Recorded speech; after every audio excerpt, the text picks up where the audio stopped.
అన్న big boss చూస్తున్నారా? చూస్తున్నాను భయ్. ఎలా అనిపించింది అన్న రీసెంట్ ఎపిసోడ్స్? ఎక్సా హౌస్ మేట్స్ తో నామినేషన్ అయితే మళ్ళీ కిక్ వచ్చింది. మస్తు నాకు అనిపించింది. ఏంటంటే ఇంతవరకు కూడా ట్విస్ట్లు టన్స్ అన్నారు కానీ ఏ రోజు కూడా ఏ ట్విస్ట్ చూడాల. ఈ 6 లో 8 లో ఏదో వైల్డ్ కార్డ్ ట్విస్ట్ అన్నారు కానీ ఓకే 8 మంది వచ్చారు వైల్డ్ కార్డ్స్ ఓకే కొంచెం ట్విస్ట్ గానే అనిపించింది. అంత అనిపించలా. కానీ ఎక్స్ హౌస్ మేట్స్ తో ఎందుకంటే ఎక్స్ హౌస్ మేట్స్ తో కిక్ ఎందుకు వచ్చిందంటే యాక్సెప్ట్ చేయరు. ఎక్స్ హౌస్ మేట్స్ నామినేషన్స్ అంటే లోపల ఉన్న కంటెస్టెంట్స్ యాక్సెప్ట్ చేయరు యాక్చువల్ గా. అలాంటి పాయింట్ ఏమన్నా ట్రిగ్గర్ అవుద్దేమో అని నాకు అనిపించింది. ఎస్పెషల్లీ సోనియా లోపలికి రాగానే అయ్యి బాబాయ్ మళ్ళీ వచ్చింది అంటారా బాబు అన్న ఫీలింగ్ నాది. కానీ కట్ చేస్తే నామినేషన్ పాయింట్స్ ఎరగదీసింది. మామూలుగా ఇవ్వలేదు అంట నామినేషన్స్. ఒక్కొక్కరిని నేను ఫేవర్ గా ఉండే నిఖిల్ని పృథ్వీని వదిలేసి అందరినీ చేద్దాం అనుకున్నా. కానీ ఫేవర్ గా ఉండే నిఖిల్కే సజెషన్ ఇచ్చింది. నాకు ఆ పాయింట్ ఆఫ్ థియరీ అయితే నాకు చాలా అంటే చాలా బాగా నచ్చింది. Very good. నిజంగా సోనియాని ఎప్పుడు కూడా హౌస్ లో ఉన్నప్పుడు మెచ్చుకోలేదు కానీ బయటకు వచ్చేసి మళ్ళీ లోపలికి వెళ్ళి నామినేషన్ చేసినప్పుడు మటుకి నాకు ఓవరాల్ గా అబ్బాబ్బాబ్బా అనిపించింది. సూపర్. సోనియా నామినేషన్ నచ్చింది. తర్వాత వర్షరామంలో చూస్తే బేబక్కదే పాయింటే లేదు. బేబక్క ఏంటంటే అప్పట్లో బెండకాయలు ఆ గ్యాస్ లోనే ఉండిపోయింది. పాపం ఇప్పుడు జరుగుతున్న పాయింట్స్ చూసుకొని వాళ్ళు నామినేట్ చేస్తే ఓకే ఐ యాక్సెప్టెడ్. కానీ ఆ పాయింట్స్ లేకుండా నామినేట్ చేయడం నాకు కూడా నచ్చలా. బేబక్కది నచ్చలా నామినేషన్. మణికమ్మడు మోటివేషన్ అది మోటివేషన్ ఇచ్చాడు ఇద్దరికి. నిఖిల్ కి నబిల్ కి మీరిద్దరే విన్నర్ రేస్ లో ఉన్నారో మీ ఇద్దరు జాగ్రత్తగా లేకపోతే నువ్వు యష్మి మాయలో పడి అలా దొల్లుకుపోతున్నావో నువ్వేమో ఎక్కడ గొడవలు జరిగితే అక్కడికి వెళ్ళి కూర్చుందామని చూస్తున్నావో ఇలా చూస్తే జనాలు మిమ్మల్ని ఇద్దరిని చూస్తా ఉంటారో ఇద్దరు కూడా కప్పుకి దూరం అయిపోతారు అన్నట్టుగా ఒక్క ముక్కలో చాలా క్లియర్ గా ఇచ్చాడు. నామినేషన్స్ వల్ల వేస్ట్ వేస్ట్ వేస్ట్ నైనికది వేస్ట్. ఒకడు నేను చెప్తున్నాను కదా బేబక్కదే వేస్ట్. నైనిక ఒకళ్ళని చేసింది బాగా ఒకళ్ళది వేస్ట్. నిఖిల్ చేసింది వేస్ట్. నిఖిల్ కదా యశ్మిన్ చేసింది అనుకుంటా సంథింగ్ ఏదో. నైనిక కూడా ఫెయిల్ అయింది నామినేషన్ లో. ఇంకొకరు ఎవరంటే సీత ఫెయిల్ అయిందని చెప్పలేను కానీ యశ్మికి సపోర్టెడ్ గా మాట్లాడింది. నీకు సీత ఫెయిల్ అయిందని నేను అనలేను కానీ 50-50 సపోర్టెడ్ గా మాట్లాడుతాం. నిఖిల్ ని తక్కువ చేసి అప్పటికే బ్లేమ్ చేసి నిఖిల్ ని గ్రూప్ గేమ్ ఆడుతున్నావు, గ్రూప్ లో ఉన్నావు, గ్రూప్ లో అంటే అందరికీ తెలుసు, ఆడియన్స్ కి తెలుసు, వాళ్ళకి తెలుసు. Okay I accepted, I agree. కానీ ప్రతిసారి ఆ పాయింట్ ని ట్రిగ్గర్ చేయడం నాకు కొంచెం పెయిన్ గా ఉంది. నిఖిల్ ఎందుకంటే అలా ఎప్పటికీ లేడు. ఉన్నవాడైతే అక్కడ లవ్ స్టోరీ రివీల్ చేయడు. లవ్ స్టోరీ రివీల్ చేశాడు. నా లవర్ కి ఐసైట్ ఉంది, ఒక్కో కన్నుకి 6- 7- అని క్లియర్ గా లవ్ స్టోరీ చెప్పి మేము ఇక్కడికి వచ్చే ముందే బ్రేకప్ అయ్యాము, వెళ్ళిన తర్వాత కాళ్ళు అలా పట్టుకుని ఏదో రకంగా బతులాడి ఆ అమ్మాయిని దక్కించుకోవాలి, ఇదే నాకు గోలు, ఇక్కడ నుంచి కప్పు పట్టుకుని వెళ్తామే ఆ అమ్మాయిని దక్కించుకోవాలని క్లియర్ గా చెప్పాడు. యష్మి మీద మోజు ఉన్నవాడైతే యష్మి ఎదురు ఎందుకు చెప్తాడు లవ్ స్టోరీ? యష్మికి ఉంది నిఖిల్ మీద మోజు. డైరెక్ట్ గా చెప్తున్నా, కొల్లా చెప్తున్నా, యష్మికి ఉంది నిఖిల్ మీద మోజు.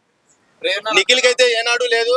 కాకపోతే మనోడు ఏంటంటే అందరితో చాలా బాగుండాలి, బాగా మాట్లాడాలనే ఒక ఇదితో కొంచెం ఎక్కువగా చనువుగా ఉండేవాడు అందరితో. అది బ్యాడ్ గా వెళ్ళింది బయటికి. ఎలా అంటే వీడు సేఫ్ గేమ్ ఆడుతున్నాడు నిఖిల్ అనేవాడు. నిఖిల్ అసలు సేఫ్ గా ఆడవలసిన పనే ఉందబ్బా. గేమ్ లో దిగితే ఎవడైనా సరే ఉచ్చ పోసుకుంటాడు. నిఖిల్ పేరు చెప్తే ఉచ్చ పోసుకుంటాడు. అలాంటి వాడు సేఫ్ గేమ్ ఆడవలసిన పని ఏంటి? సేఫ్ గేమ్ ఆడేవాళ్ళు ఎవరో తెలుసా? తోడేళ్ళు ఉన్నారు లోపల. విష్ణు గానీ లేకపోతే ప్రేరణ గానీ, ఫ్లిప్పింగ్ వర్డ్స్ ప్రేరణ, లేకపోతే కొంతమంది ఉన్నారు వీళ్ళిద్దరే కనబడతారు నాకు ఎక్కువ. వీళ్ళు సేఫ్ గేమ్ ఆడేది. అసలు నిఖిల్ గేమ్ అవసరం? అసలు గేమ్ లో ఎవడైనా ఢీ కొట్టగలరా నిఖిల్ ని చెప్పండి. కానీ నాకు ఆ పాయింట్ కొంచెం నాకు ఇబ్బందిగా అనిపించింది.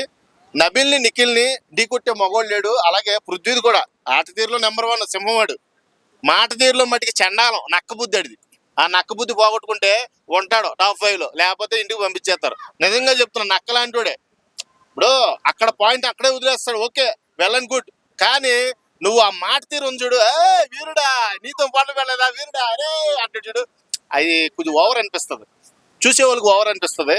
ఏంటి యాటిట్యూడ్ ఇంతేనా ఇంకా మారనాయుడు ఈయన ఏదైనా హాస్పిటల్కి తీసుకెళ్ళరా అన్నట్టుగా ఫీల్ అవుతున్నారు బయట టాక్ అదే అడి మీద. ఓకే బ్రో, ఇప్పుడు ఉన్న హౌస్ మేట్స్ లో వాళ్ళు ఎవరు ఎలా మలుచుకోవాలి ఫైనల్ కి వెళ్ళాలంటే? నిఖిల్ ఫస్ట్ ఫైనల్ కి వెళ్ళాలంటే నిఖిల్ సపరేట్ అయిపోతాడు. ఎలాగా వాళ్ళ అమ్మగారు చెప్పారు సపరేట్ ఒకసారి అవ్వకూడదని ఏదో నిదానంగా అవాయిడ్ చేసుకుంటూ వచ్చాడు. ఇప్పుడు ఖచ్చితంగా games already last mega chief game ఆడుతున్నారు. ఇప్పుడు ఆ గేమ్ లో heat of the moment already జరిగిపోతుంది కాబట్టి ఒక్కొక్కరిని సైడ్ చేసేస్తారు. అర్థమైందా? ఎవరి ఖాళీ ఇండివిజువల్ గేమ్ ఆడాల్సిందే ఖచ్చితంగా మెగా చీఫ్ అవ్వాలంటే. గ్రూప్ గేమ్లు సారీ ఐ మీన్ ఇంకా నడవని నా ఉద్దేశం. ఓకే, ఒక్కొక్కరి గురించి అడుగుతాం. ఆ, ఎవరు ఎలా మలుచుకోవాలని అడుగుతాం. Okay sir. First Nikhil. Nikhil అంటే ఇప్పుడు గ్రూప్ లోంచి బయటకు రావాలి. బయటకు వచ్చిన తర్వాత వాళ్ళు నామినేట్ ఎవరైతే చేశారో వాళ్ళ గురించి డిస్కస్ చేయకూడదు. ఫస్ట్ ఆఫ్ ఆల్ వాళ్ళ గురించి డిస్కస్ చేస్తే మైనస్ లోకి వెళ్తాడు. డిస్కస్ చేయకుండా వన్ వర్డ్ లో ఏం చేయాలంటే మనోడు రీగ్రేడ్ అయిపోతే ఖచ్చితంగా విన్నింగ్ ఛాన్సెస్. ప్రేరణకి బుద్ధి రాదేమో, చూద్దాం.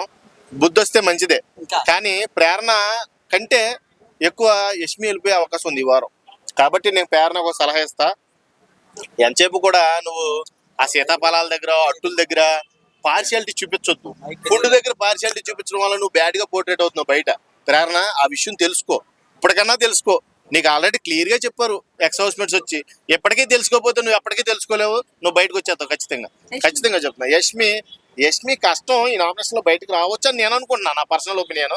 కాకపోతే ఉంటే మటుకు ఒక సజెషన్, వాళ్ళ నాన్నగారు చెప్పారు, నా పిల్ల వాళ్ళు ఎవరైనా బాధపడితే నన్ను క్షమించండి అని. అక్కడ నీ తండ్రి క్షమాపణ కోరుకున్నాడు. నువ్వు ఎంత వరస్ట్ గా ఆడుతున్నావు తెలుసుకో ఫస్ట్.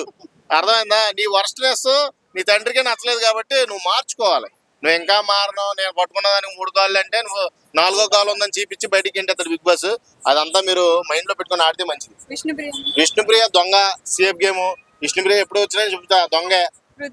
ఎందుకు దొంగ అనుకున్నారు మీరు? ఎందుకు దొంగ? అసలు విష్ణుప్రియ ఎందుకు దొంగ తెలుసా మీకు? ఎందుకు దొంగ అంటే ఎవరు వెళ్ళిపోయినా ఏడుస్తుంది, ముసలి కన్నీరు కారుస్తుంది. ఎందుకంటే చాలా సేఫ్ గా ఆడుతుంది, సెక్యూర్ గా ఆడుతుంది. ఎమోషన్స్ ఏమీ లేవు. నత్తబుర్ర ఏం కాదు, పీతబుర్ర ఏమీ కాదు.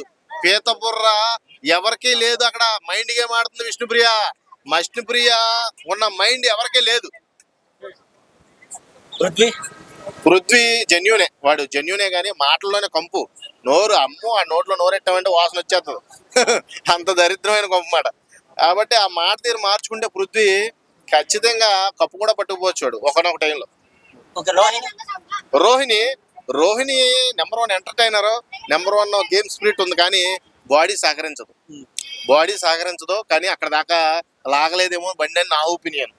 అర్థమైందా? గౌతమ్ స్ట్రాంగ్ ప్లేయరే, కానీ వాడికి అప్పుడప్పుడు సైక్ అవుతూ ఉంటాడు. సైకో అప్పుడప్పుడు వచ్చేస్తూ ఉంటాం షార్ట్ టెంపర్.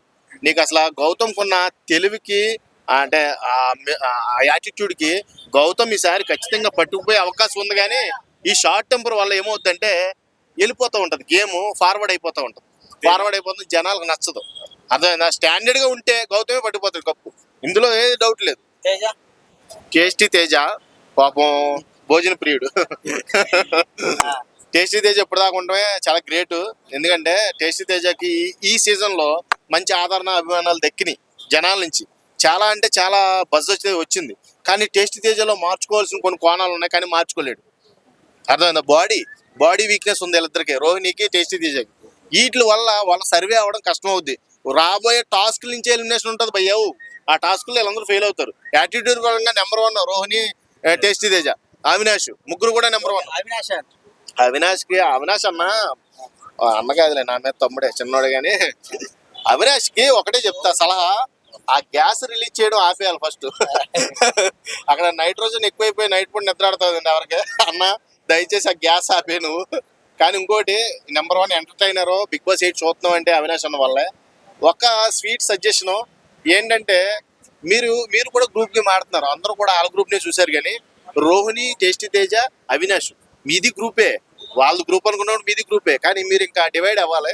డివైడ్ ఇండివిజువల్ గా ఆడండి. మొన్న సెకండ్ టైం మెగా చీఫ్ అయ్యామంటేనే నీ సత్తా ఏంటో మాకు తెలిసింది. కాబట్టి ఈసారి మన నాగార్జున గారు కూడా ఎవిక్షన్ లేకుండా సేవ్ చేయడం, మిమ్మల్ని మీరు అందరూ కూడా హ్యాపీగా ఫీల్ అవడం, మమ్మల్ని హ్యాపీగా ఉంచడం, ఇదంతా కూడా చాలా బాగుంది. ఇంకా కొంచెం మార్చుకుంటే మంచిదని నా సజెషన్.